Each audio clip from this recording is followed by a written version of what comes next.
Cover చేసి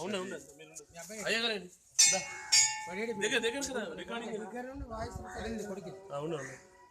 జై హిందూ వాహిని.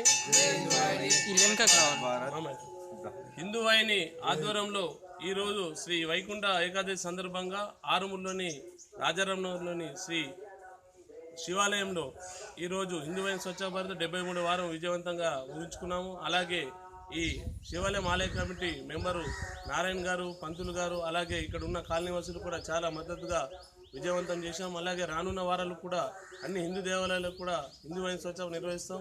ఏదైతే నరేంద్ర మోడీ మన దేశ ప్రధాని పిలుపు మేరకై మహాత్మా గాంధీ రోజున పురస్కరించుకొని ఇప్పటిదాకా నిరంతరంగా ఆరుమూరులోని అన్ని హిందూ దేవాలయాలు కూడా హిందూ వాహిని స్వచ్ఛ నిర్వహిస్తున్నాము. రానున్న వారాలు కూడా ఆరుమూరులోని ప్రముఖ దేవాలయం శ్రీ లక్ష్మీనరసింహాలయంలో కూడా ప్రతి పౌర్ణమి రోజు హిందూ వాహిని ఆధ్వర్యంలో అన్నదాన కార్యం నిర్వహిస్తున్నాం. అట్టి కార్యక్రమానికి ఎవరైనా దాతలు ముందుకు వచ్చి ఆ కార్యక్రమాన్ని విజయవంతం చేయగలరు. అలాగే ఈ స్ఫూర్తితోని ఏదైతే మన దేశం ప్రధాని స్వచ్ఛ భారత్ అన్నారో, స్వచ్ఛ భారత్ అంటే దేవాలయాలు శుభ్రపరచుకుంటా మన ఆలయ పరిసరాలు కానీ మన ఇల్లు పరిసరాలు కానీ శుభ్రపరచుకుంటే ఈ ఏదైతే అనారోగ్యాలు పాలవుతున్నారో దాని నుంచి బయటపడతారు. అదే నినాదంతో భారతదేశంలో కూడా స్వచ్ఛ భారత్ స్వచ్ఛ ఆరుమూరుగా నినాదంతో ముందుకు వెళ్తున్నాం. జై హిందూ వాహిని, జై స్వచ్ఛ భారత్.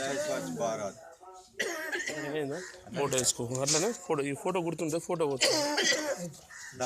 అందరూ ఏ మెంబర్లో అదే ఫోటో వచ్చిందా?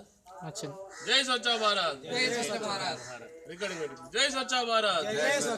మొత్తం ఒకసారి దింపు గుడి అంతా గుడి ఆ కిందికి ఏం చేసి మొత్తం పరిసర సైడ్లు ఒకటి సెల్ఫీ తీసేసిన సెల్ఫీ దా